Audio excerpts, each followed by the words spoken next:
Civ Beyond Earth feels much different from Civ 5 right away. When you land on planet, you're immediately met with these hostile aliens, and of course you have barbarians in Civ 5, but this is going to feel a lot different.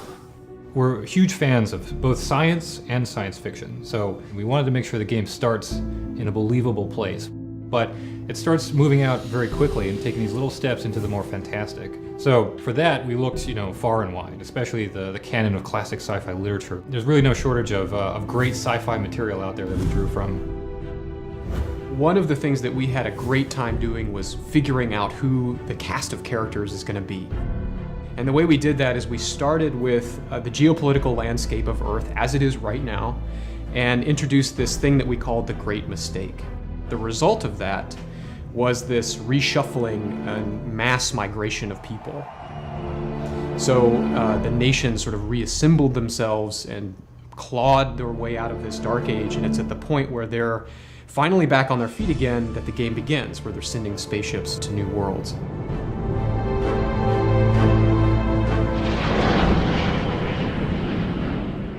Their leaders represent this multicultural mixing that happens. So a lot of them speak a mixture of languages. For example, the American Reclamation Corporation. How may the corporation serve you? The sponsor that you can pick for that, Suzanne Fielding, speaks a combination of Spanish and English sort of interchangeably.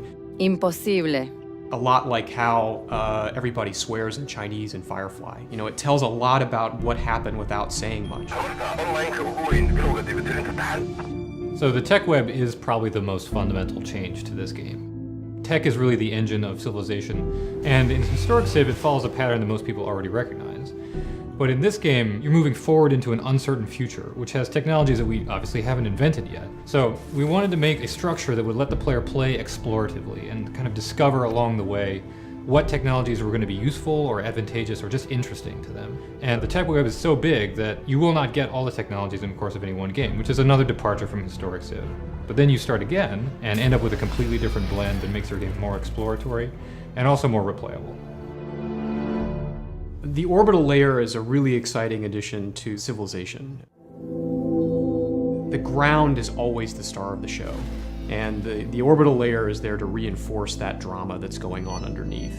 So when you land on the planet almost right away, you can go back into the orbit around it and put up tactical or economic or research satellites that are going to augment or change up the situation on the ground. So, defend yourself from invasion or make your cities into economic powerhouses or spy on your neighbors and steal things from them. That's just one of several sort of fundamentally new ways to play the game. People over there, are you ready for the awesomeness? After we announced the game, it was really special to sit in that room at PAX East with 700 of our biggest fans. It was especially gratifying because we're Civ fans too. We grew up on those games, we love those games. And this game was really inspired by that. It's really our thank you to the fans who've been asking us to make this game for a long time and we've wanted to make for a long time.